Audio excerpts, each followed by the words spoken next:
Opa, estamos online então para mais um programa Um Pouco de Paz.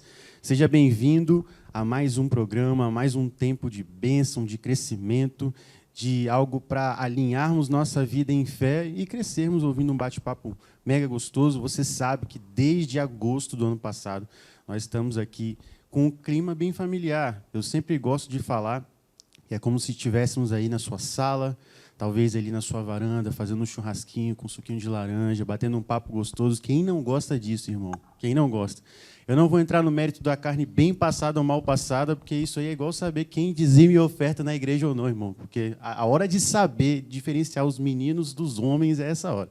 Mas, sem polêmicas hoje, eu quero muito convidar aqui um amigo, um cara que eu conheço há algum tempo, só que tive o privilégio de sentar à mesa e compartilhar há pouco tempo e foi muito bom. E ali Deus conectou o nosso propósito e eu falei, cara, você tem que estar lá com a gente no programa, porque eu tenho certeza que você vai abençoar demais.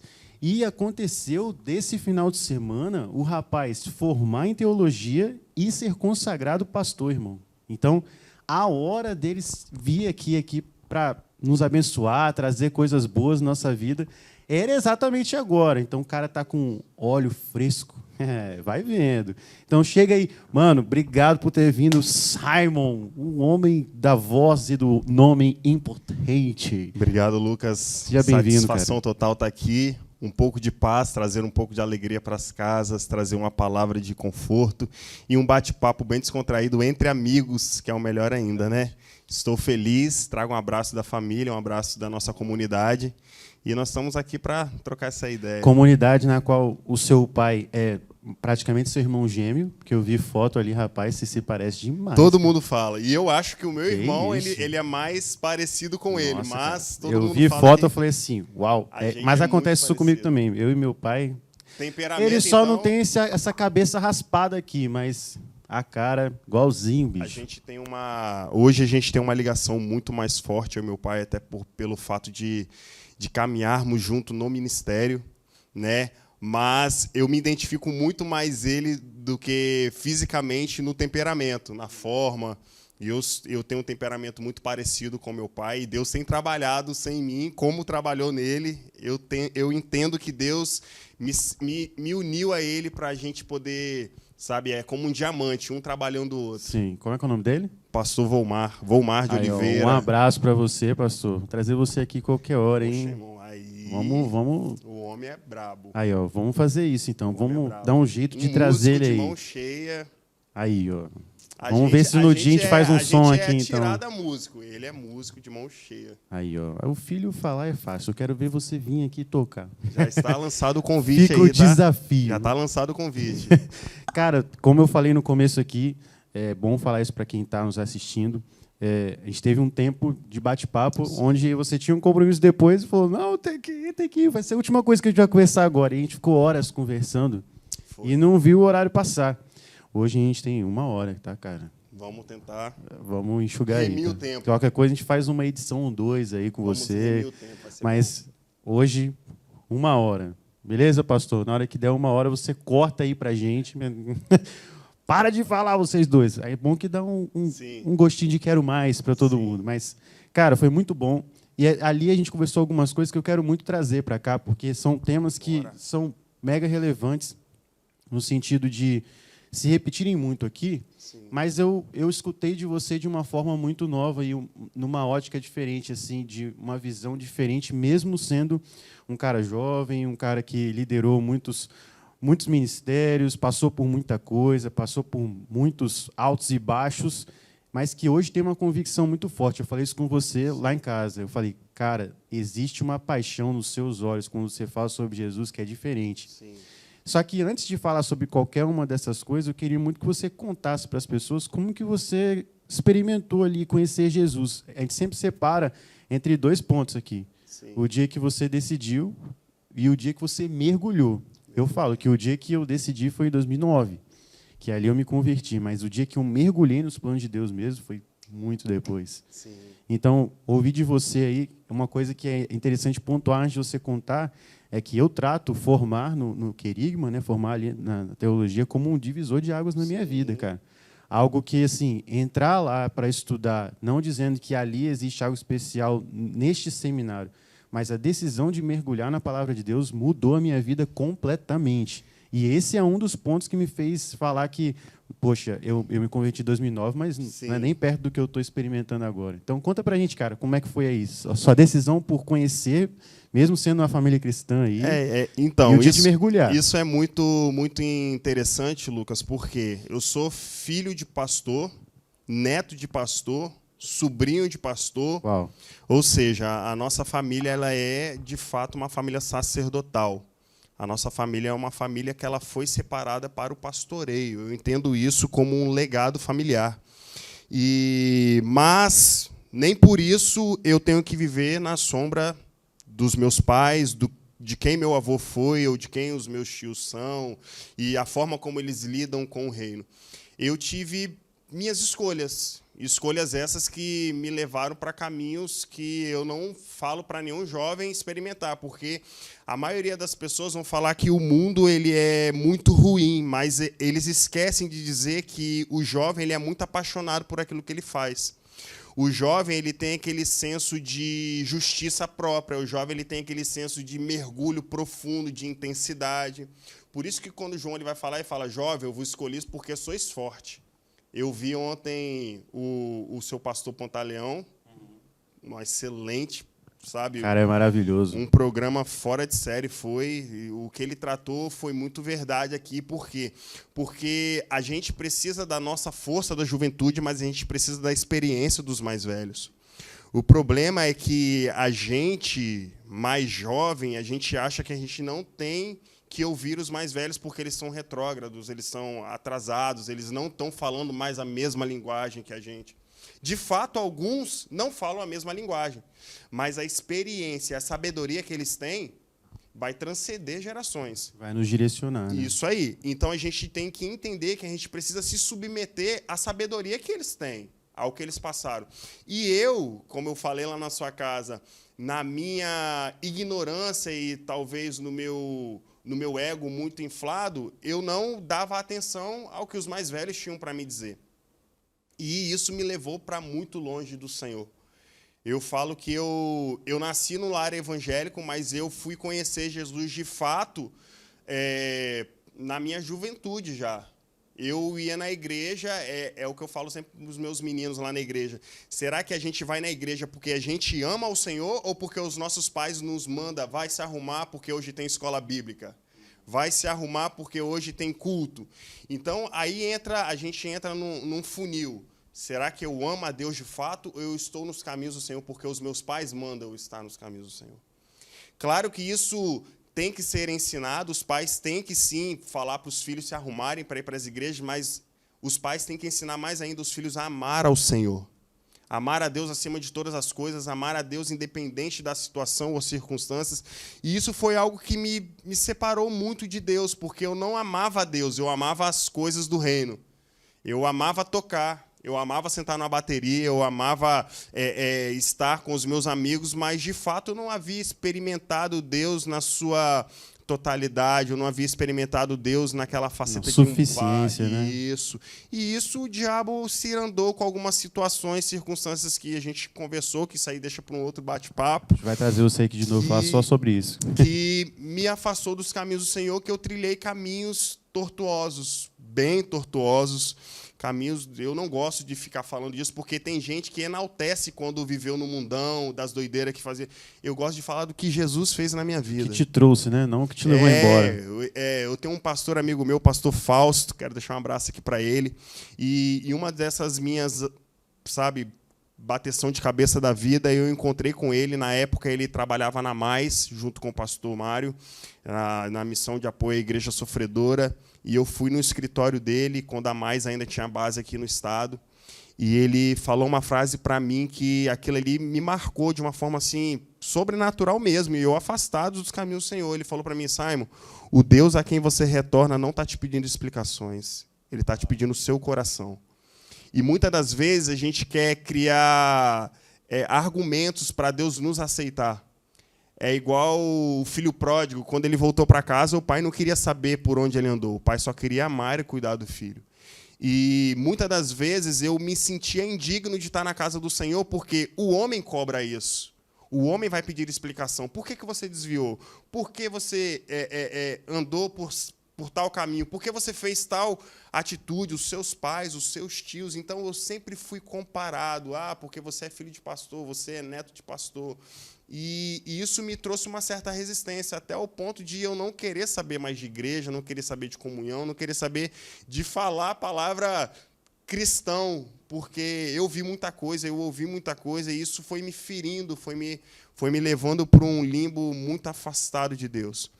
E no ano de 2016, eu conheci a minha esposa, né? Eu ainda estava longe dos caminhos do Senhor, né? Eu conheci a minha esposa, a Franciele, e foi um tempo assim onde Deus usou ela para me levar de volta para os caminhos do Senhor. Nós dois afastados, nós estivemos diante de uma gravidez indesejada, e foi aonde Deus começou a nos levar de volta para os caminhos.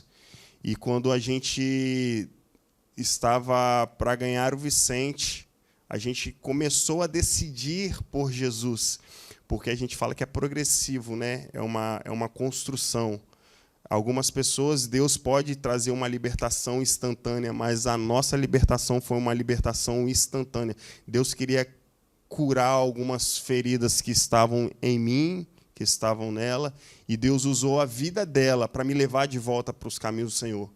Eu falo sempre para ela que, se não fosse ela, Deus talvez traria outra forma de me levar para os caminhos do Senhor, mas se não fosse ela, eu não sei se hoje eu estaria aqui. Você falou algo interessante lá em casa, que falou que ela ia às vezes para o culto, e você falava assim, não, esse pessoal é maluco, que era perto da sua casa e tudo. Sim. Você falou, não vai para lá, não. Para a galera entender que não era algo assim, desânimo, era uma aversão completa, assim. Teve uma vez que ela grávida, barriguda já, para ganhar o Vicente, ela já devia estar com uns 8 meses, e ela foi num culto, que a igreja, tinha uma igreja batista na frente da nossa casa, que é a Igreja Batista Salvação, eu comentei com você, que eles foram um canal de Deus, não sei se alguém lá da igreja assiste, mas pega essa daí, pode mostrar para o seu pastor, para a sua pastora. Ela foi na igreja, num culto de manhã que tinha lá, e eu fiquei injuriado que ela tinha ido para a igreja. O consumo de drogas, o consumo de promiscuidade em níveis altíssimos, aquilo ali foi trazendo uma cauterização no meu coração, que eu tomei aversão, literalmente, à igreja, pelo fato de ter visto muita coisa, e eu não acreditava em cristão, eu não acreditava que existia pessoas realmente comprometidas com o reino. E quando ela voltou, mais ou menos umas 11 horas, acabou o culto, ela voltou, eu falei, volta lá agora e vai fazer o almoço pro pastor lá, pô. Vai lá na casa do pastor, limpar a casa do pastor, vai lá puxar o saco do pastor. E hoje ele é o pastor. Eu adoro essas histórias, cara. Hoje Deus me comissionou sem merecer, eu entendo que é graça de Deus. E ontem foi engraçado, eu estava conversando com os adolescentes lá, eu fui visitar uma célula de uma igreja amiga, aí um rapaz, assim, deve ter uns não sei, cara, uns 17, 16 anos, deu a palavra, né? Deu o estudo da célula. Aí, no final, uma jovem que é a líder da célula virou e falou assim, cara, eu vejo você muito como pastorzão, assim, pelo que você fez, pelo que você falou. Aí ele falou, Deus me livre. Eu falei, Deus me livre? Pode ter certeza que vai ser pastor. Pega ele, Jesus. Pega ele, Jesus. Quem é, ó? Porque normalmente o cara que foi chamado para ser, ele fala, não. E daqui a pouco parece que Deus olha assim e fala... A gente corre. Eu corri durante muito tempo, Lucas. E Deus parece que ri da nossa cara. Eu gosto muito de pensar, eu acredito que isso possa ser uma verdade. Assim, eu gosto de imaginar isso. Que Jesus tenha senso de humor. Tem, sabe? Oxe. De, às vezes, ver o que a gente está fazendo, dar uma risadinha assim e falar, bobo. Eu gosto de imaginar isso, porque se trata a gente como amigo... Sabe de nada, inocente. Se trata a gente como amigo tem esse clima familiar, de brincadeira, amistoso, de alegria. Então, eu gosto de imaginar assim. Na hora que ele falou isso, eu falei, tá bom. Ô Pedro, você desejava ser pastor quando era mais novo, ou você também tentou fugir? Tá vendo? Ó? Galera, vocês não estão vendo a cara que ele está olhando aqui para mim, não. Olha isso. Uau. Aí, ó. Gente, eu vou trazer esse cara aqui nesse programa para falar. A gente vai Rapaz, ter que arrumar alguém para ficar nessa central aí para você contar. Eu já ouvi muita coisa também a respeito disso. Teve uma ocasião que eu fui visitar a igreja de um primo meu, aqui em Vila Velha. E eu quando vou à igreja a gente é igreja universal, mas placa de igreja, né, dizendo assim, eu gosto de sentar atrás, eu não gosto de sentar na frente, eu não gosto de visibilidade, porque eu entendo que eu sou comum como qualquer outra pessoa. Deus ele me comissionou com um chamado específico, mas eu não sou maior nem menor que ninguém. O nosso padrão é Jesus, ele é o nosso padrão. E eu sentado lá atrás e bem assim, sem querer compromisso nada com a casa de Deus, veio um irmão, nunca tinha me visto, nunca tinha falado comigo, ele passando assim no corredor, uma igreja bem grande, passando assim no corredor da parede, ele parou, olhou para mim, ele botou a mão no meu ombro e falou bem assim, até quando você vai ficar correndo da palavra? Até quando você vai ficar correndo do chamado ministerial de pastor que Deus te deu? Rapaz, aquilo ali, a voz começa a embargar, os olhos começam a marejar. Tenta dar uma resposta, não consegue dar. Não, eu não falei nada. Eu só abaixei a cabeça porque eu sabia que Deus estava mais uma vez. E Deus teve muita paciência comigo, cara. Esse Deus tem paciência mesmo. Deus ele teve muita paciência comigo. Graças e a eu Deus. entendo também, Lucas, que talvez aquele não era o tempo. A gente tem que entender, Eclesiastes vai falar nisso, né? E o coração do justo, ele aprenderá a discernir os tempos e as estações, o tempo e as épocas. E a gente tem que aprender a respeitar isso. Logicamente que nenhum pastor ou nenhuma pessoa que tem um chamado ministerial precisa passar pelo que eu passei. O problema é que tem escolhas que a gente faz que nos levam para alguns caminhos. A gente tem que entender que qualquer escolha que a gente vai tomar, ela vai criar... É igual a lei da física. Uma ação vai gerar uma reação. No reino espiritual é da mesma forma. Né? É a mesma forma. E todas as ações que eu tomava eram ações que me afastavam daquilo que Deus tinha me chamado. E eu lembro disso porque o meu avô, ele teve envolvimento com o espiritismo de uma forma bem sombria mesmo. O meu avô ele pegou umas vertentes bem pesadas, que eu não quero entrar aqui também, até porque é uma religião que a gente não tem que ficar ofendendo nem nada. Mas o meu avô ele entrou em estágios de apostasia antes dele se converter, dele literalmente se transformar. Eu conversei com você a respeito disso, eu tenho até temor em falar a respeito disso. Ele se transformava em bicho mesmo. Meu avô, e aquilo que Deus tinha para ele é igual quando Satanás ele fala, quando Lúcifer ele fala bem assim, subirei até o monte do Senhor e farei um trono semelhante ao do Criador. As pessoas falam que Satanás queria ser maior que Deus. Não, ele queria ser semelhante ao Criador. A Bíblia fala isso. Me tornarei semelhante ao Criador. Então, o poder que Deus havia liberado, do chamado ministerial que ele havia liberado sobre o meu avô, Satanás pegou o quê? Inverteu. Então, as curas divinas que meu avô operou depois que ele se converteu, Satanás ele fazia, meu avô era curandeiro, meu avô orava pelas pessoas, pelos espíritos, e as pessoas eram curadas. Então, quando meu avô se converteu, Deus usou muito ele nessa área, porque era o propósito pelo qual ele tinha sido criado. Só que Satanás ele tenta o tempo todo roubar aquilo que é de Deus. Ele tenta ser semelhante, ele tenta fazer como o Criador. Porém, ele não consegue fazer como o Criador, porque Satanás ele não cria nada, ele só rouba aquilo que é de Deus. E foi isso que aconteceu comigo. Ele roubou a glória que era de Deus na minha vida. E o poder que eu tinha de influência na igreja foi o mesmo poder que eu tive de influência no mundo, de levar as pessoas ao consumo de drogas, de levar as pessoas a uma vida de prostituição, de levar as pessoas a um nível de não querer realmente saber de Deus. Então, você vai ver que Satanás ele sempre tenta dessas formas. Meu pai ele vive falando, Satanás ele não tem estratégias novas. Ele usa as mesmas estratégias. Satanás ele não vai tentar derrubar uma pessoa naquilo que ela nunca caiu. Ele sabe onde cada um caiu. Ele sabe onde é o ponto de fraqueza. É igual quando Paulo fala sobre o espinho da carne dele, as pessoas ficam tentando adivinhar. Meu irmão, se a Bíblia não fala, eu também não tento falar o que a Bíblia não fala. Então, como Paulo, todo mundo tem. E a gente tem que vigiar, orar. Vigiar e orar. A vida do cristão é uma vida de vigilância, irmão. Porque aquele que sai de pé, ele tem que tomar cuidado para não cair. Ainda mais no caso do pastor, né? Nada a palavra mais. fala que o pastor que não ora e não está Justamente. mergulhado na palavra e na oração ali, Justamente. ele não é um pastor, ele não é alguém que foi que entendeu ainda o ministério dele. Né? E isso tem acontecido muito, porque a gente conversou sobre isso também, de pessoas que têm querido mostrar no altar aquilo que elas não têm vivido no secreto. As pessoas elas querem subir no altar para fazer uma performance. Então, como muitas das vezes eu já fiz, músico, irmão, na igreja, tem uma classe que dá mais trabalho do que músico, irmão. É o baterista, cara. Baterista ainda também. É o baterista. Baterista também. Alô, Luan. Alô.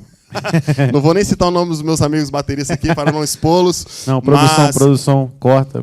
A gente queria mostrar no altar aquilo que a gente não vivia no secreto. Então, a gente leva pessoas à apostasia. Sabe por quê? Porque a gente não consegue ministrar a vida, sendo que a gente não tem vida. Por isso que a Bíblia vai falar, pode por acaso um cego guiar outro cego pelo caminho? Eu não posso levar alguém ao local onde eu nunca acessei. Tem pessoas querendo liberar coisas de Deus que elas não acessaram. Então, a vida do cristão, Paulo ele vai falar que qual é o fundamento das pessoas que estão na liderança? Aperfeiçoamento dos santos. Paulo ele deixa isso claramente explícito na palavra. Então, a gente tem que fazer o quê? A gente tem que ajudar as pessoas a se aperfeiçoarem em Deus. E como é que eu faço isso? É eu sendo o exemplo. Por isso que Paulo, toda a carta, ele vai falar, sede, pois, meus imitadores, como eu sou. Não é como eu estou fazendo sem estar vivendo de fato. Então, a gente tem que começar a viver no altar, a viver no púlpito, a viver na plataforma que a gente ministra, aquilo que a gente vive no secreto. É verdade. E a gente parando para estudar sobre Jesus, a gente vê muito isso, né? Jesus ele só manifestava aquilo que ele era. E muitas vezes, quando a gente não entende muito a palavra, a gente não entende quando ele fala, eu sou o pão vivo. Eu sou a ressurreição e a vida. Toda vez que ele fala, eu sou a ressurreição e a vida, ele vai ressuscitar. Sim. Quando ele fala, eu sou o pão vivo, é sinal de que ele vai manifestar isso. Justo. Todas as vezes que ele fala que ele vai fazer. E para nós é a mesma coisa, a gente precisa ser para fazer alguma coisa. Inclusive, pessoal do Um Pouco de Paz aí, ó, quem tiver o aplicativo da Bíblia chamado YouVersion, nesse aplicativo tem vários devocionais do Um Pouco de Paz, cara. Sim. Onde a gente pôde escrever lá, eu tive o privilégio de estar somando. Tive não, né? Eu tenho o privilégio de estar somando lá. Lá a gente tem vários devocionais, inclusive tem um sobre esse tema, ser para fazer. É só pesquisar lá. Tem um devocional de 5 dias, muito bom sobre isso. Não querendo fazer propaganda, fica a dica. Porque eu não recebo nada com relação a isso. Eu recebo sua alegria, sua felicidade, sua fé sendo movida aí e crescendo em nome de Jesus. Mas esse é o ponto. A gente precisa entender isso. E eu estava conversando com um amigo ontem e eu falei assim, cara, quanto mais eu vejo iniciativas jovens, mais eu entendo que não existe mudança maior e melhor do que com um exemplo do outro. Se eu tenho um bom exemplo perto de mim, eu sou contagiado. Sim. Igual eu trouxe o pastor Semi aqui. Cara, ele é um ótimo exemplo para mim. Eu colei no cara. E ele me ensina muito com relação ao que ele passou na juventude. Porque é chamado pastoral, alguém que foi para uma igreja que não era perto da família. Hoje, toda a minha família é de uma igreja, eu sou de outra. Sim. Então, é alguém que é um exemplo para mim. Eu estou aqui na IBMS, eu chamo a Eneildo de mãe. Só não chamo ele de pai porque, poxa, quem olhar aqui para o lado não vai achar assim tanto, né? O cara tem cara de ser meu primo, pô. O cara bonitão desse jeito. A gente tem Jesus. Jesus, ele fala, né? Onde está minha mãe? Onde estão meus irmãos? Exatamente. Aí ele fala bem assim, aqui estão minhas mães, aqui estão os meus irmãos. Exatamente. E ali provavelmente não tinha ninguém de sangue de Jesus. Vai vendo. Então a gente tem que entender que a gente foi chamado para viver em comunidade, mas viver em comunidade em família. Exatamente. E só Deus pode fazer isso. Mano, só Deus. Tanto que a igreja só foi fundada após a descida do Espírito Santo. Porque sem o Espírito Santo, irmão, ninguém consegue suportar o Com o Espírito Santo já é difícil, né, de lidar com o outro. A gente precisa aprender a viver em comunidade, cara, a servir as nossas igrejas, já que a gente entrou nesse assunto. Porque a gente tem muita mania de olhar para a igreja do outro e amar a igreja do outro. a estrutura da igreja do outro. Nós que somos de comunidades pequenas, de igrejas pequenas, a gente tende muito as pessoas a supervalorizar o de fora e menosprezar o de dentro. Então, você, jovem, que está vendo a gente aí, aprenda a valorizar o seu pastor. Sabe? Chegue junto para somar. Pastor, o que está faltando? Porque muitas das vezes, Lucas, a gente vê algo que não está sendo feito e a gente sente uma indignação. Talvez Deus está começando a gerar um chamado, uma vocação através dessa indignação que foi gerada no coração. Às vezes o que você está vendo, ninguém está vendo, e você vai ser a chave de mudança ali. E Deus está dando esse prisma para você, Deus está colocando essa visão para você, para talvez preencher esse espaço que está ainda sem estar preenchido. E às vezes a gente só quer apontar, a mesa de som não tem um sonoplasta. Vai lá, meu irmão, como é que faz? Olha o YouTube ensina tudo hoje. Tudo, cara. Então, a gente tem mania de apontar, mas a gente não tem a mania de ser a solução do problema. Então, igreja, o chamado da igreja é de serviço, cara. A Bíblia Jesus ele deixa bem claro, né? Os discípulos chegam para Jesus e falam assim, quem é o maior? Quem é o maior de nós? Você vai ver Jesus falando bem assim, o maior de vocês é o que serve a todos. Você não vai ver Jesus falando bem assim, não, você não tem que ser o maior. Jesus ele não faz eles não quererem ser o maior, mas o maior tem que servir a todos. Então, a gente tem que querer, talvez, ser o maior, mas a gente tem que querer servir a todos. Servir aquela irmãzinha que ninguém quer servir. Normalmente, quando a gente serve, a gente perde essa vontade de ser o maior. Né? Porque a gente entende qual é a prioridade ali no reino. Rapaz, eu sou apaixonado com Jesus por causa disso. E falando de liderança a respeito disso, Lucas, a gente vê as pessoas se colocando em níveis inalcançáveis. Nós falamos a respeito disso. E você vê Jesus como... Jesus ele é o nosso padrão para tudo. Jesus é meu padrão para tudo. Padrão para tudo. Então você vê Jesus falando bem assim, vocês farão coisas maiores do que eu faço. Ou seja, Jesus não se colocou num patamar inalcançável. Ele se colocou como o menor do patamar. Ou seja, vocês vão fazer coisas maiores do que eu faço. E tem líder que se coloca num patamar tão alto que o discípulo, ele acha que ele nunca vai conseguir alcançar aquele nível que o líder está. Porque eu sou o suprassumo do evangelho. Eu sou a quarta pessoa da Trindade. Então, aquela pessoa que talvez está começando a caminhar na igreja, ela já vai entrar com uma cosmovisão totalmente distorcida do que é o reino de Deus. E isso é um perigo na igreja hoje. Nós, como líderes, nós temos que nos colocar como o primeiro degrau. Para aqueles que estão debaixo do nosso pastoreio, para aquelas pessoas que estão debaixo da nossa liderança, eles conseguirem alcançar lugares bem mais altos do que o nosso. Eu vi no Jesus Scope falando que era para a gente ser como trampolim, né? É isso. Então, fica a dica aí, ó. Você falou algo interessante, é legal a gente pontuar sobre isso, né? Sobre a questão do exemplo. Ter um bom exemplo é algo que realmente muda muito a nossa história, muda muito a nossa vida, e você hoje está caminhando com o seu pai, né, cara?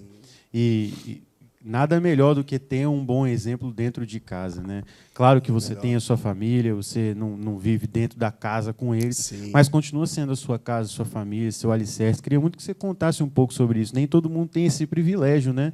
De ser pastoreado pelo próprio pai ali, de ter uma pessoa para poder deixar um legado para você e investir não só no que você tem para deixar, mas também no que ele está deixando para você.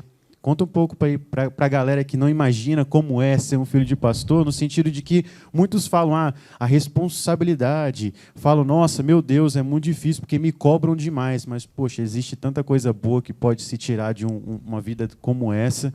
Queria que você contasse um pouco o lado do filho do pastor aí. E sempre falando, né? Filho de pastor nem sempre é pastor. Por exemplo, nós somos em dois. Meu irmão mais velho, ele não tem um chamado pastoral.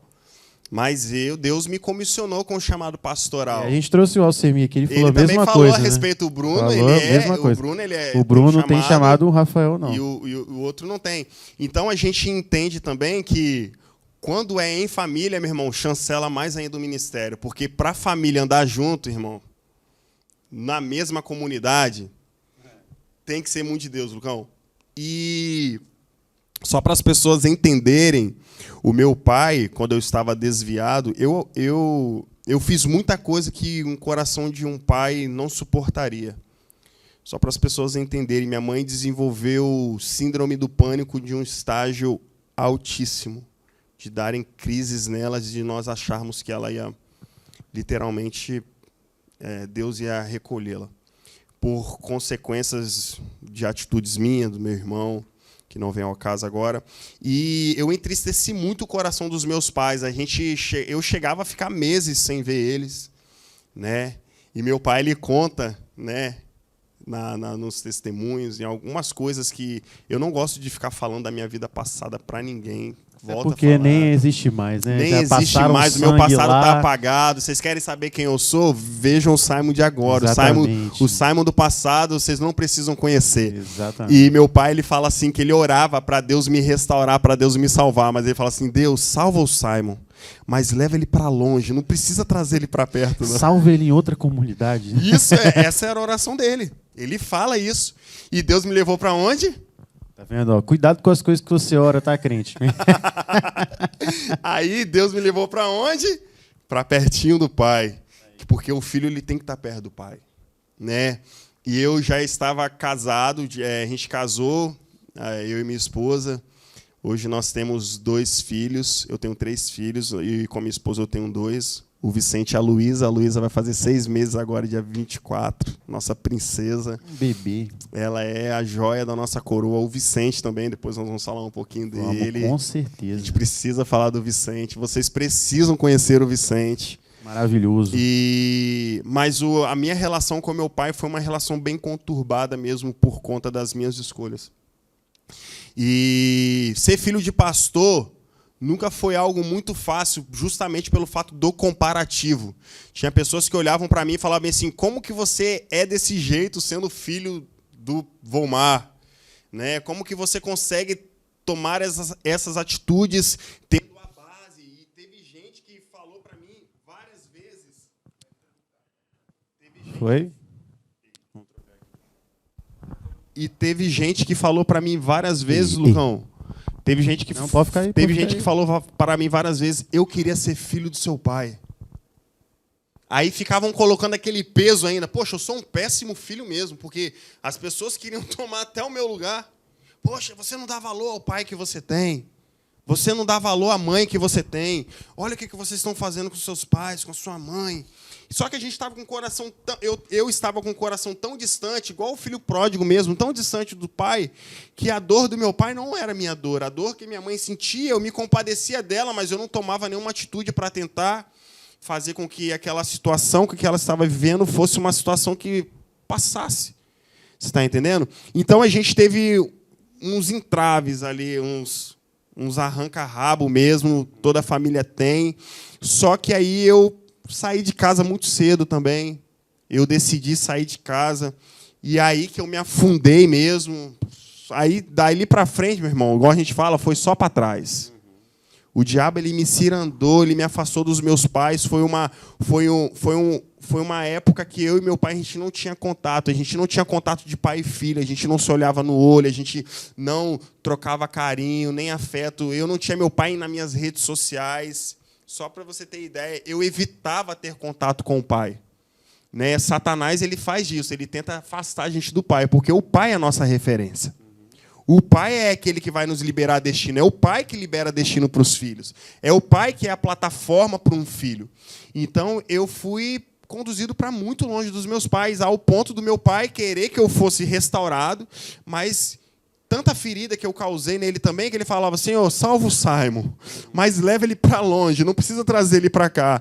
E Deus me levou para perto do meu pai. E aí foi um processo de cura meu e dele. Cara, isso foi muito incrível. Porque aprender a falar eu te amo, aprender a reafirmar laços de afeto, e, sabe, você restituir o perdão, você pedir perdão por tudo que você fez, cara, foi o que Deus fez na nossa família, como família base, para eu criar a minha família, foi assim, lindo. E o mais interessante é que eu estava para casar com a Franciele, e Deus começou a me restaurar. Depois que Deus me restaurou, que ele me linkou de novo com o meu pai, com a minha mãe, com a minha família, com os meus irmãos. Meus sobrinhos, eu não tinha contato com os meus sobrinhos. Eu fui ter contato com os meus sobrinhos há pouco tempo. Você está entendendo? Eu vi os meus sobrinhos na internet. O Satanás ele conseguiu me tirar do meu núcleo familiar. É isso que ele quer. Ele quer acabar com a família, ele quer acabar com o núcleo familiar. Porque a base de sustentação de qualquer sociedade, sabe, saudável é a família. E isso foi algo que foi me trazendo muita ferida e muito afastamento mesmo, até o ponto de a gente não ter contato nenhum mesmo, passar meses sem se falar. Porque para um pai, para quem é pai, sabe que é ruim ficar longe dos filhos. E meu pai ele sentia essa dor, mas eu causei tanta dor para ele que ele também não tinha força mais, sabe, para ter aquele vínculo comigo. Não era saudável a nossa relação. Se a gente chegasse para ter um momento em família, não ia ser um momento agradável. Mas Deus sabe de todas as coisas, Lucas. E foi algo assim, para Deus constituir a minha família, que eu falo que a minha família foi gerada em Deus, cara. Antes de eu casar, Deus precisou primeiro me curar e curar os meus pais. Os meus pais eles eram muito feridos comigo. Um filho ele pode ser a ruína de um pai, cara. E você falou algo lá em casa que é interessante demais você expor isso pra gente. Você falou assim, cara, como que eu não vou falar sobre Jesus curar uma família se ele curou a minha? Justo. Como eu não vou dizer sobre um Jesus que tem poder para fazer se ele fez comigo? Eu tenho que falar, eu tenho que fazer. Então, é muito interessante, cara, ouvir a sua história. Ainda mais trazendo para o fato que não é uma história vitimista. Sim. Não é uma história, nossa, o diabo ele acabou comigo. Não, está falando extremamente o contrário. Foi as minhas escolhas. Você deixou isso acontecer, mas Deus tirou você de um lugar onde você está aí contando maravilhas do que o Senhor fez. Aquela música que o Isaías Saad, né, ele fez a versão dele, né? Por mais que a gente esteja longe, o amor dele ele vai quebrar essas barreiras, né? Aquela ovelhinha que estava desgarrada lá. Sabe, quando a Bíblia fala que do tremedal de lama, a gente não tem noção do que é um tremedal de lama. Tremedal de lama é quando você não consegue se movimentar mais. Não é nem uma areia movediça, porque a areia movediça ela te puxa para baixo. O tremedal de lama é quando você está tão atolado que você não consegue. E eu estava literalmente. Quando o salmista fala aí, minha alma fugiu como um pássaro foge do laço do passarinheiro, meu irmão. Jesus ele me tirou de um laço do passarinheiro, porque Satanás ele já estava prestes para me levar dessa vida. Como você falou, né? Se não fosse Jesus, não era para você estar morto. Já né? era para eu estar sofrendo eternamente, irmão. E a gente romantiza muito, Lucas. Muitas vezes a gente romantiza o inferno. O inferno é real. O inferno ele existe. Se a pessoa não se arrepender dos seus pecados, é o destino de todo pecador. Por isso que Jesus ele veio para ser vida, ele veio para trazer a verdade, porque a gente está vivendo uma época tão de engano, onde se te faz feliz, o que importa? Tem nada a ver, né? Tem um meme que o pessoal fala bem assim, né? Se te faz feliz, vai e faz. Assinado, Satanás. Exatamente. Então as pessoas não querem mais saber se o que é pecado ou o que não é. Me faz feliz? Então eu vou fazer. É muito com relação ao esforço, né, cara? Tudo que demanda esforço é bom. Agora, o que vem fácil assim, você tem que parar para pensar. E a gente estava até conversando, né, de quando você estava fora dos caminhos do Senhor, você falando assim, cara, eu não precisava fazer nada, o pessoal fazia para mim. Eu tirava a grana com o pessoal que trabalhava lá para mim. Eu não fazia nada. Então, assim, é um exemplo de algo que é nítido para nós, né? Tudo que exige esforço é recompensado de uma forma muito boa. No caso dos planos aí de Satanás, ele vem sempre com uma bandeja assim, não, você não precisa disso não, ó, tem essa oportunidade aqui. Anos atrás, cara, acho que foi 2019, 2020, eu fiz uma postagem no meu Instagram falando assim, minutos antes de Deus te dar o extraordinário, o diabo te oferece o comum. E isso é muito verdade, porque o diabo sabe o que você tem buscado, escuta o que você tem sonhado. Então, antes de aparecer o que você mais quer fazer, o que você mais está buscando, ele aparece com uma oportunidade muito parecida. É isso aí. Onde se você não tiver discernimento espiritual, você vai cair naquilo ali. E o jovem, meu irmão, o jovem ele é muito instintivo, né? Muito. O jovem ele tem que tomar esse cuidado, porque o jovem é muito instintivo. E, às vezes, a gente se engana com os nossos instintos.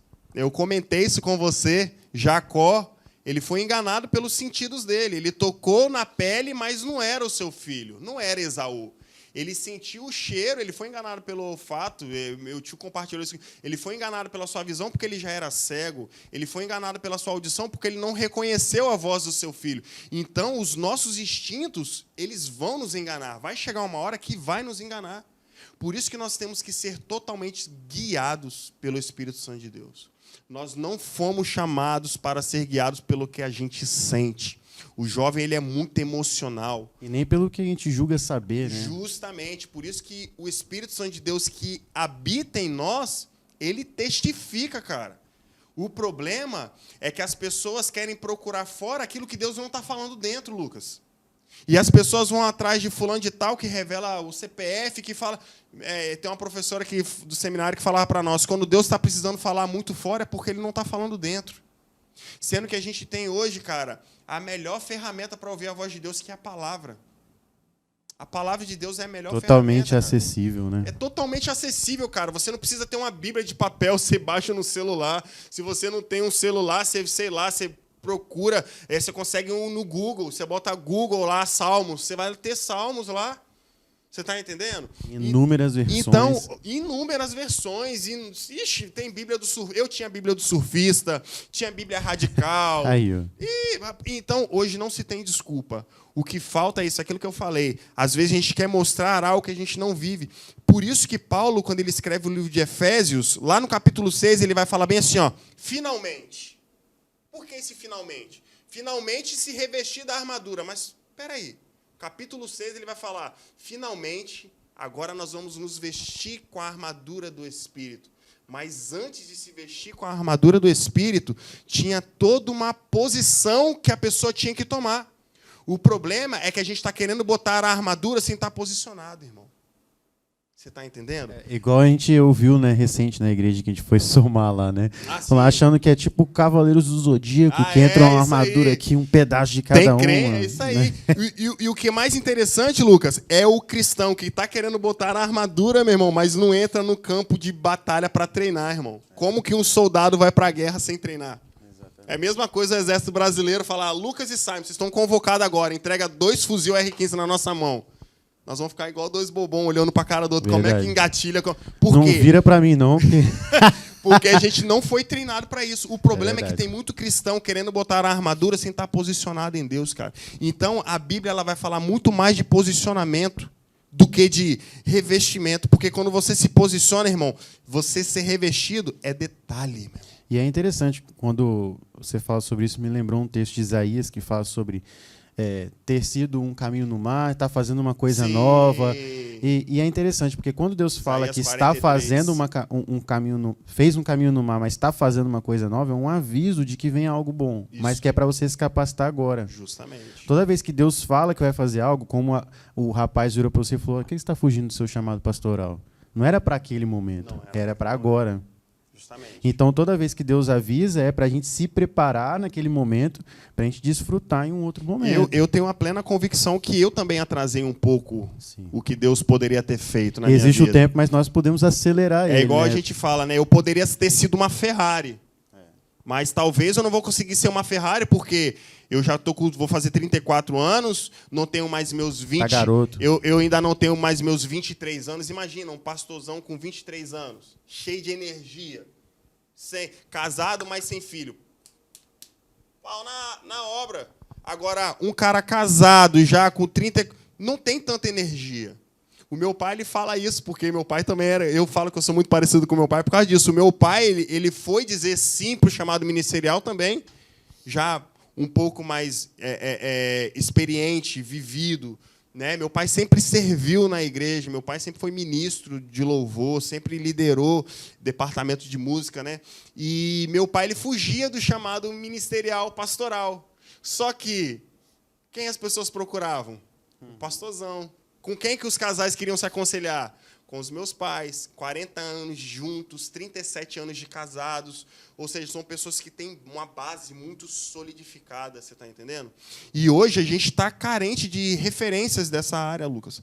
A gente está precisando de pessoas que sejam referência mesmo, cara. Pessoas que estejam dispostas a serem exemplo, cara, num casamento, exemplos de filho, exemplos de alunos, exemplos de, sabe, de funcionários. E a gente precisa que o povo de Deus, eles tenham essa consciência de que antes de você ser um cidadão do céu, você é um cidadão aqui, você tem um CPF. Assim como o pastor Semi falou, né? Para você ser homem de Deus, você tem que ser homem. Isso, ele falou realmente. Exatamente. Ele falou, antes de você ser homem de Deus, você tem que ser homem. Antes de você ser mulher de Deus, você tem que ser mulher de fato. Exatamente. Então as pessoas hoje, elas querem só o que transcendem. Ah, o que transcende é bom. É só o chu. A palavra de hoje é relevante, né? Eu quero ser relevante. Eu quero ser... Os influenciadores aí de plantão, vocês precisam orar mais um cadinho. Exatamente. Paga um preço, irmão. Mas, cara, só vamos fingir que a gente está terminando, tá? Fingir que a gente está terminando.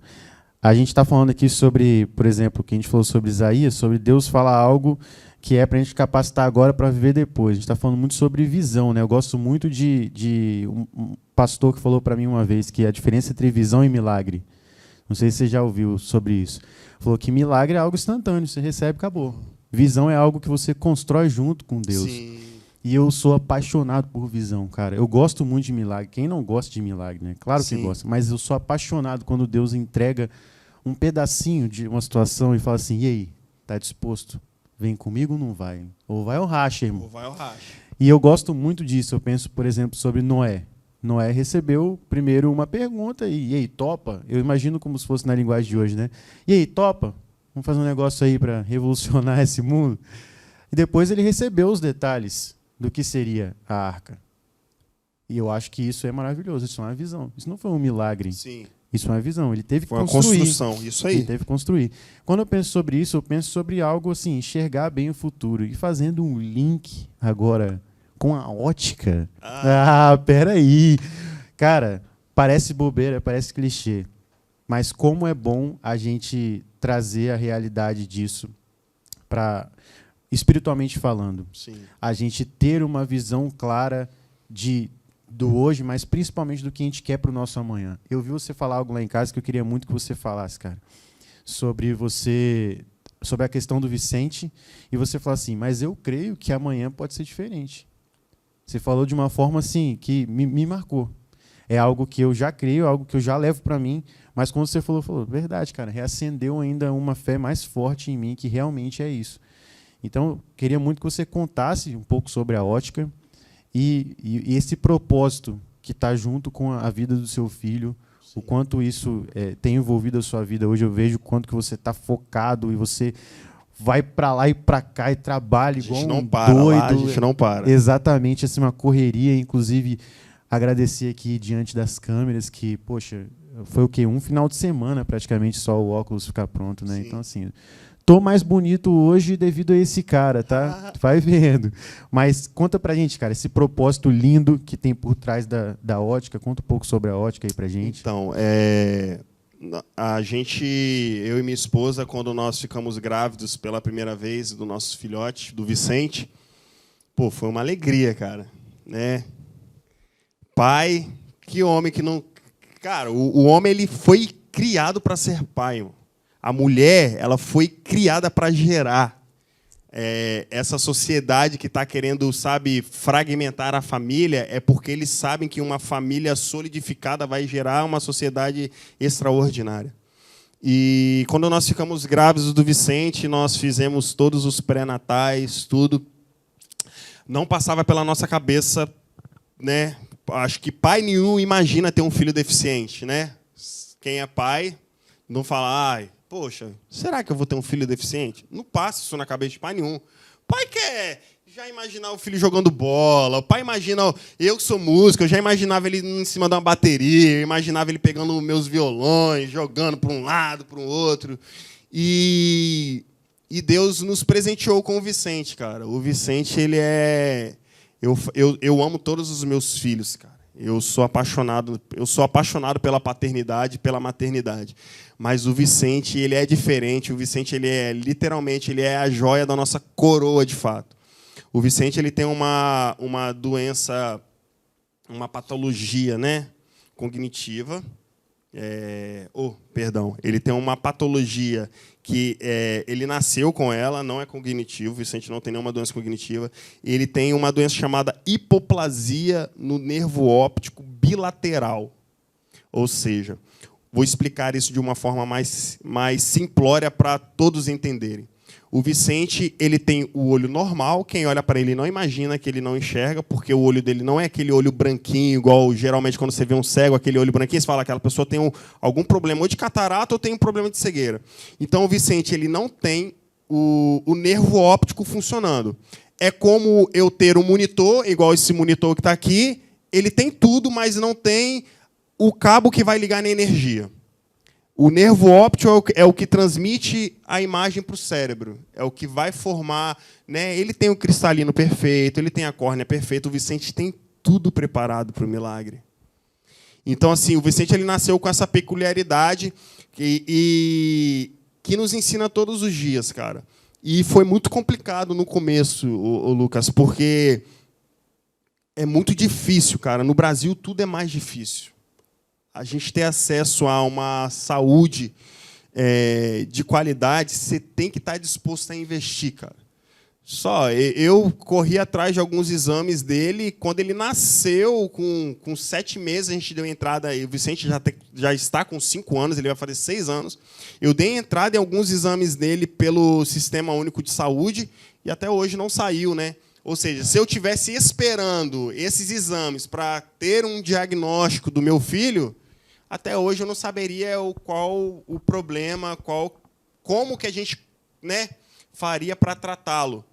Mas, graças a Deus, Deus nos deu condição, Deus colocou pessoas assim, eu falo que foram conexões divinas, cara, literalmente, porque o Vicente ele foi atendido por excelentes profissionais, sabe? Deus colocou pessoas na nossa vida para nos abençoar de uma forma tão magnífica, cara, porque imagina um bebê, cara, você fazer exames invasivos numa criança. E criança, dependendo do grau do exame, você só consegue fazer exame sedado. Porque a criança, ela não, um adulto, você fala, pô, fica paradinho para o doutor mexer. Agora, uma criança, cara, um bebê de meses, como é que você consegue fazer para ele poder ficar parado para o médico examiná-lo? Então, tinha exames que tinham que sedar ele. E isso, para mim, para minha esposa, foi algo muito assim que marcou a gente, cara. E eu, o homem da família, sendo aquele alicerce, sendo literalmente a base, a força da família, para não demonstrar fraqueza diante da minha esposa, porque minha esposa estava precisando naquele momento. Imagina, o nosso primeiro filho juntos, como casal, um filho deficiente. Muito desafiador, né, cara? E linkando a isso, só para vocês entenderem, nós recebemos o diagnóstico do Vicente, cara, no dia que nós estávamos indo para o encontro com Deus, que foi um encontro com Deus que foi tipo um divisor de águas na nossa vida. E eu falo para todo mundo, eu já tinha passado na campanha dos 12 encontros. Eu já tinha ido em bastante encontros com Deus. E foi um retiro assim, que foi um divisor de águas. E naquela sexta-feira, cara, antes de nós embarcarmos, nós recebemos o diagnóstico do Vicente, cara. Então, aquilo ali para a gente foi literalmente um murro na boca do estômago, cara. Minha esposa estava destruída, cara, totalmente arrasada. E todo mundo olhava para mim e eu, cara, se Deus me deu, irmão, eu vou para cima, cara. Eu não vou esmorecer. E eu chorei, Lucas, uma vez, porque eu já trabalhava em ótica. Quando eu entrei dentro daquela ótica lá, eu entrei dentro da ótica e eu vi aquele monte de óculos e eu não vi que nenhum dava para o meu filho. Aquilo ali, para mim, foi... Eu falei, caramba, eu cuido de tantos olhos e eu não consigo cuidar da visão do meu filho. Aquilo ali, para mim, foi muito forte, cara. E eu gerenciava a loja, eu era o primeiro a chegar, o último a sair, então eu estava sozinho ali na loja, irmão. Eu ajoelhei naquele chão, irmão, eu chorei tanto, eu dava murro na parede. Mas eu nunca questionei a Deus, cara. Eu nunca, sabe, por que você fez isso? Eu nunca botei Deus na parede, Lucas. Mas aquele dia ali foi o único dia que eu chorei por causa da deficiência do Vicente. Ali eu estava sozinho, eu extravasei, eu gritava dentro daquela loja, as lojas abertas do lado, imaginando. Tem um louco ali gritando, batendo na... roubando essa loja. Acho que ele não bateu a meta do mês, está lá batendo. Que boleto é esse? Rapaz, eu extravasei naquele dia, porque eu não fazia isso na frente da minha esposa. Eu não fazia isso na frente dos meus irmãos, sabe? E eu enxuguei as minhas lágrimas e eu trabalhei como se nada tivesse acontecido. Trabalhei porque eu entendo que se Deus me deu o Vicente com essa peculiaridade, com essa limitação, é porque Ele me daria também formas de lidar com ele. E o Vicente, ele foi me ensinando dia após dia, cara, e eu me apaixonei pela minha profissão. Aí eu já era um cara muito coração mole. Eu sempre fui muito coração mole, irmão. Se eu pudesse dar, eu dava. Quando chegava gente lá com graus altíssimos, que realmente as lentes não são baratas, que vinham com orçamentos astronômicos, eu chegava, às vezes, para os donos da loja e falei, tem como a gente abençoar, cara? Vamos, sei lá, a gente dá a armação, ou eles compram a armação, a gente dá a lente. Vamos tentar fazer eles enxergarem. Então, aquilo ali, Deus já começou a colocar algum propósito no meu coração. E eu não entendia isso. Isso há 5 anos atrás.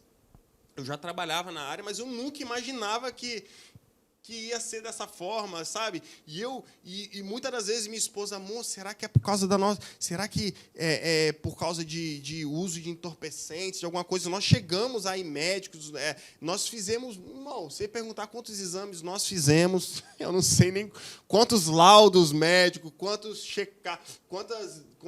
como que é? Ressonâncias. Ixi, mano, quantos... Rapaz, eu não sei nem te falar. Tinha especialidade que eu não sei nem o nome. E nós íamos. E nós, naquele ímpeto de tentar fazer o melhor para o nosso filho, cara, Deus começou a colocar no meu coração esse desejo. E aí, eu sempre sonhei em abrir minha loja depois disso. Falava, não, eu preciso abençoar pessoas, cara. Eu preciso levar esperança para as pessoas. Não que eu seja um cara que eu tento, igual como algumas religiões fazem, né? Tentar aplacar os meus pecados, igual as pessoas... Eu tento transcender, ser melhor. Uhum. Não, eu faço isso porque foi um propósito que Deus colocou na minha vida. Quantas pessoas não têm condição de comprar um óculos? Né? Porque as pessoas realmente... Falta empatia no balcão de ótica. Falta, irmão. Falta porque eu vejo, meus clientes chegam para mim, sabe, me ofereceram por tanto. Falei, gente, o que esse pessoal está querendo? Claro que eu entendo, né, que uma loja ela precisa de se manter, tem funcionários, tem ar-condicionado, tem aluguel. Eu compreendo isso. Só que o que Deus colocou na minha vida como propósito não é enriquecer através de ótica. É eu poder vender num preço justo de que a pessoa possa pagar. Esses dias eu atendi uma cliente, fazendo um link aqui, e eu fiz um óculos para ela. Ela falou assim, Simon, sabe quanto que me venderam? Eu paguei nos meus últimos óculos? Quanto? Eu paguei R$4.800. Nossa, Deus. Ela tem, realmente, o grau dela é altíssimo. Deu entrada num carro. É a entrada de um carro, irmão. E eu fiz por menos da metade do preço, cara. E ela, quando ela olhou assim, nesse valor... Eu falei bem assim, eu não trabalho para me enriquecer. Deus já falou para mim, cara. Eu não vou... Isso não vai me enriquecer. Eu trabalho com um propósito hoje. Se eu posso te abençoar, eu queria, cara. Eu já pedi, eu orava para Deus e teve uma época que eu não pedia riquezas para Deus. Eu comentei isso com você lá na sua casa, mas de um tempo para cá eu tenho pedido a Deus riquezas para eu poder abrir uma loja, se Deus me abençoar, para a pessoa ir lá e pagar quanto ela puder pagar. Se ela não puder pagar, meu irmão, ela não vai sair sem enxergar de lá de dentro. Porque as pessoas elas têm que ter direitos. Você está entendendo? Claro que tem muita gente que se aproveita dessas situações. Meu irmão, mas elas vão ter que se ver com o Criador. A consequência é dela, né? Quem sou eu para ficar julgando se a pessoa está me contando verdade? Porque a história triste todo mundo tem para contar, Lucas. O problema é quando a gente se coloca na posição de vitimismo, daquele ali, não, eu sou pobre de maré desse... Não. Cara, você está nessa situação, mas você pode fluir, cara. Você pode romper com isso. E o Vicente, ele me ensina isso todo dia, cara. O Vicente ele é uma criança totalmente apaixonada pelo Senhor, irmão. O Vicente é uma criança de 5 anos apaixonada por Deus. O Vicente ele ama a casa do Senhor, ele ama as coisas do Senhor. O Vicente ama a leitura bíblica, o Vicente ama orar. O Vicente, quando eu chego em casa, ele me pega, ele fala, pai, vamos orar em línguas? Aí, meu irmão, a gente começa a fluir junto ali. Cara, tem coisa mais prazerosa do que você fluir junto com seu filho? Você começa a tocar o violão e seu filho começa a orar. Uma criança de 5 anos. Por isso que a Bíblia ela vai falar, cara, quem não for como uma criança... Por quê? Porque uma criança, ela não se preocupa com quem está olhando, a criança não vai se preocupar com o que você está achando, irmão. Vai, cara! Jesus estava falando assim, meu irmão, vai! Não se preocupa com o que as pessoas vão dizer ao seu respeito, ou o que elas vão pensar ao seu respeito. A gente deixa de experimentar muitas coisas em Deus, Lucas, por causa... Ai, do que será que o meu irmão vai pensar de mim? Se eu me ajoelhar aqui, se eu deitar no chão aqui? Não sabe quem você é e acaba tentando afirmar algo que você não sabe dizer. E aí a gente não consegue acessar em Deus aquilo que ele já falou. Hoje, o Lucas, eu tenho algo novo para ele. E ele gera no seu coração fazer algo novo para ele. Porém, quando a gente olha para aquilo que nos cerca, a gente fica, mas será que eu vou? Será que eu não vou? E aí a gente, às vezes, deixa de experimentar, cara, coisas em Deus, cara. E o Vicente, ele me ensina isso, sabe, cara? Eu não tinha... não é que eu não tinha. Eu sempre fui um cara muito estudioso quando se diz Bíblia, mano. Eu sou apaixonado pela palavra de Deus, cara. É o livro que eu mais leio. E eu falei que esse ano de 2023 vai ser o ano da leitura. Não só a leitura bíblica, mas a leitura de alguns temas que estão sendo muito atual, que a gente precisa alertar os nossos jovens sobre esse gramscismo que está dentro aí das igrejas, esse marxismo estrutural, que também é um assunto que a gente pode abordar num outro programa, porque é algo que eu gosto muito de falar, essas cadeias que estão entrando dentro da igreja e aprisionando os cristãos de uma forma sutil. E entrou de uma forma imperceptível, que hoje está em cima dos púlpitos, cara. Você vai ver aí essa teologia coach que está falando que você pode tudo. Você tem valor. Que valor que a gente tem, cara?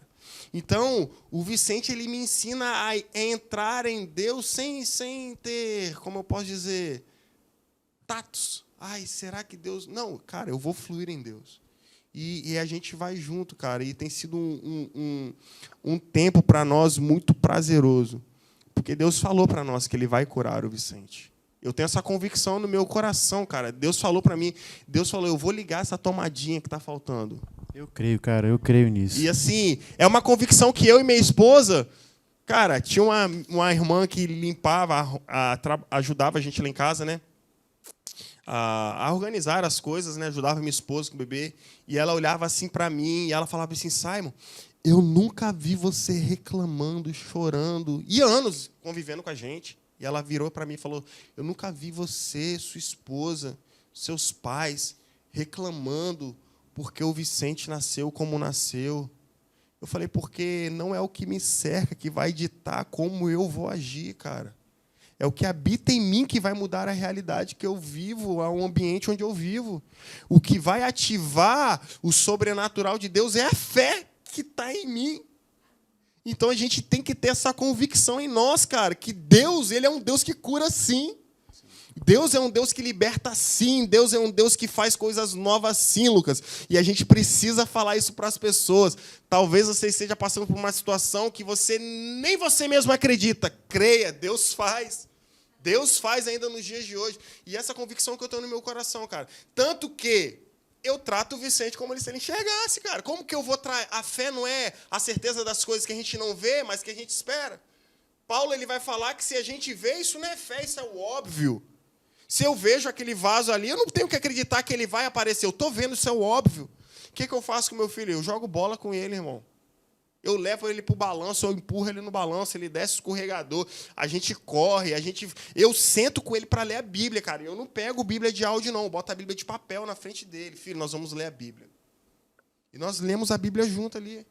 Sabe por quê? Porque eu já estou ativando no reino do Espírito aquilo que Deus já liberou. A cura para o Vicente não é para quando nós estivermos no céu, porque lá não haverá dor, lá não haverá doença. A cura para o Vicente é para o tempo aqui, cara. Então a gente tem que começar a viver no profético. As pessoas esqueceram do profético, Lucas. As pessoas esqueceram do profético porque banalizaram o profético. Não que as pessoas esqueceram do profético, o problema é que as pessoas banalizaram o profético. Então eu faço de forma profética aquilo que eu vou fazer com o meu filho. Eu vou ler a Bíblia com ele quando ele estiver enxergando. Eu vou jogar a bola com ele quando ele estiver enxergando. Eu vou brincar no balanço com ele quando ele estiver enxergando. Eu vou escutar louvores com ele. Eu vou tocar louvores com ele quando ele estiver enxergando. Então essa é uma convicção que eu tenho, irmão. A mesma convicção que eu tenho que Jesus vai voltar é a convicção que eu tenho que ele já curou o Vicente. Que é uma questão só de detalhes. Para um tempo que ele já determinou. O tempo, se você me perguntar, eu não sei, mas eu sei que Deus vai curar o Vicente. Glória a Deus, mano. Glória a Deus. Isso é lindo de ouvir. Sim. Isso é lindo de ouvir. Eu creio com você, cara. Nós vamos juntos, Eu creio irmão. com você. Cara, antes da gente ir embora, não tem como eu não dar uma oportunidade aqui de você liberar uma palavra para uma pessoa que pode estar passando por esse mesmo esquema aí. Talvez de alguém que estava distante do Senhor, como você esteve, ou alguém que recebeu um diagnóstico complicado, como vocês receberam. E eu queria que você liberasse uma palavra dentro dessa unção que você está fluindo. A gente consegue sentir a sua convicção, a sua fé aqui. Sabe que Deus está neste lugar fluindo. Libera uma palavra, cara, para aquela câmera lá. Ó. Libera uma palavra aí do que está fluindo no seu coração para alguém que pode estar passando pelo mesmo que você passou, com uma situação muito difícil, uma notícia que recebeu, mas que você conhece um Deus aí que pode ser e vai ser a resposta para essa pessoa. Aleluia. O que eu tenho para falar para você é, irmão, creia. Creia que Deus vai intervir. A maior convicção que a gente tem que ter é o Espírito Santo de Deus em nós. Ele é a esperança da glória. Pode ser também que a gente não veja para essa vida uma cura ou um milagre ou a libertação ou o propósito que tem no nosso coração. Mas a gente tem que ter a convicção de que o propósito de Deus ele está sendo cumprido. Por quê? Porque quando a gente entende que o propósito de Deus está sendo cumprido, nem a tribulação, nem a dor, nem a morte, nada poderá nos afastar do amor de Deus.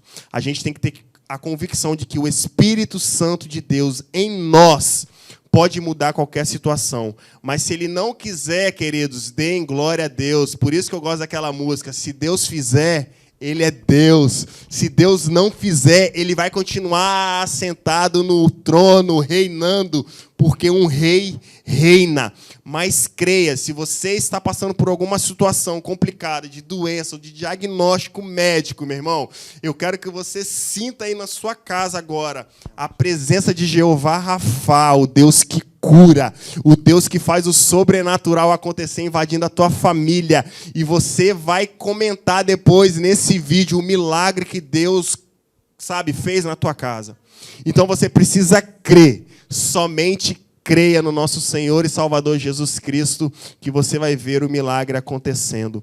Deus abençoe sua casa. Lucão, obrigado, cara. Eu que agradeço.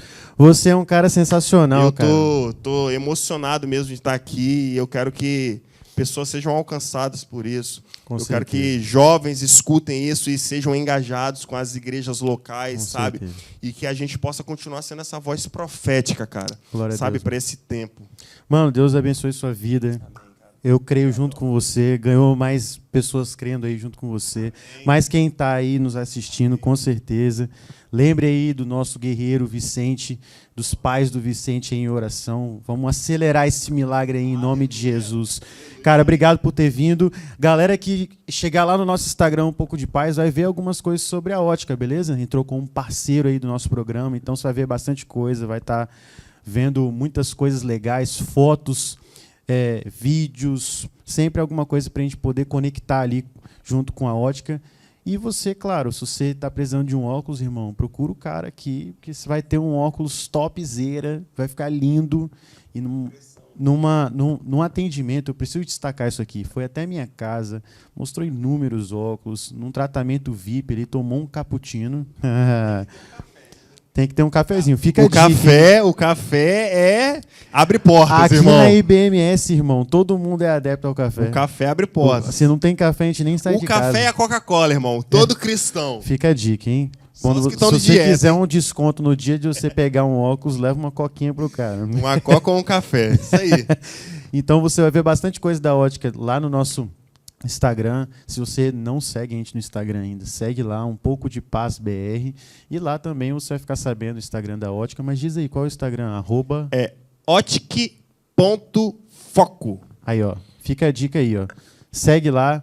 Você vai ficar vendo muita coisa dele no nosso Instagram, mas já segue lá agora para você ficar por dentro. E claro, se você ainda não é inscrito no nosso canal aqui da IBMS, se inscreve no canal, tem vários outros programas maravilhosos aí durante a semana para te abençoar. E se você tem algum interesse em testemunhar algo que você tem recebido aqui durante nossos programas, procura a gente, beleza? Vai ser um prazer ler aqui o seu testemunho, contar o que Deus tem feito aí na sua casa. Beleza? Destacar também que hoje estamos mais uma vez com o nosso café aqui, ó. Rapaz, a gente tá chique. Tá chique. Esse aí que eu quero tomar. Hein? Esse café aqui é lá da Baristo Café e Gastronomia, que fica no 2º andar do Shopping Vila Velha, não sei se você já foi lá, ali do lado da CIA. Lá tem um café muito bom e você, se você não passou por esse programa, volta algumas semanas aí, que tem um programa especial que a gente falou só de café aqui, irmão. Eu tive lá esses Aí, dias. Aí, ó. Já conheço e realmente tem café lá com algumas notas especiais. Aí, ó, com um retrogosto. Tem gente que não leva muito a sério o café gourmet, não, mas lá também tem um café expresso, aquele verdadeiro café. É o pessoal que está acostumado a tomar casca batida lá. Exatamente. Aí quando experimenta aí, você vai ver que não precisa nem pôr açúcar no café. Exatamente, ó. Galera que quiser tomar tanto uma expressão raiz quanto um café gourmet gostoso, é só ir lá que você vai ser muito bem atendido. Beleza? Ficou aí a dica, né? Tamo junto. Vou levar você lá para tomar um café. O que você acha? Vamos lá tomar um café e comer alguma coisinha. 3 horas conversando lá. O cara vai na certo. minha casa e não quer ir embora, bicho. É complicado desse jeito. Chama a gente para tomar um café, irmão. Vai ser um prazer lá com você. Eu levo os óculos, o Lucas leva o violão. E aí a gente não vai embora mesmo. Vai vendo. Ó, Deus abençoe sua vida. Obrigado mais uma vez, mano. Abençoe. Deus abençoe sua vida, sua casa. Que você possa testemunhar tudo que Deus tem para fazer. Pega tudo que você ouviu aqui e transforma isso em fé, porque Deus vai te surpreender essa semana. Deus abençoe, fica na paz e até semana que vem.